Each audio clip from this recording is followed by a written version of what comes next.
Hello，大家好。Hello Benson， Hello 今日會教我煮咩咧？用金樂嘅產品黑晶陶瓷營養飯鍋去煮一個牛肝菌雜菇嘅藜麥意大利飯俾你試下嘅。咁我第一步咧就浸咗啲牛肝菌先，除咗洋葱啊呢啲要切嘅啲菇，我哋都要切細少少喎。咁呢個飯煲咧，我哋預咗之後咧，而家可以我嚟炒我哋嘅要用嘅材料啦。就咁倒啲米落去。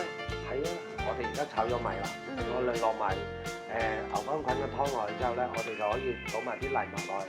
好啦，我哋將所有材料放晒落去啦，炒撈勻咗啦，咁我哋就可以冚蓋啦。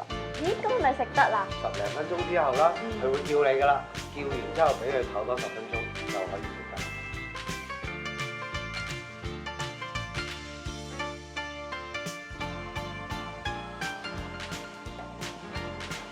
哇！我可唔可以試食啊？當然可以啦。平時咧啲藜麥飯咧都冇乜味噶嘛，但係今次咧加咗呢啲牛肝菌咧同埋雜菌之後咧，好香喎。其實會唔會其他飯煲都做到㗎？唔係㗎，淨係呢個金樂嘅黑晶陶瓷營養飯煲先可以做到呢個效果㗎。咁其實會唔會黐底㗎？唔會嘅，因為金樂呢個飯煲咧入邊嗰個內膽咧係陶瓷嚟嘅，同埋你點刮點樣散咧都唔會甩 coating 嘅。哇！咁樣媽咪洗煲就唔使洗得咁辛苦啦。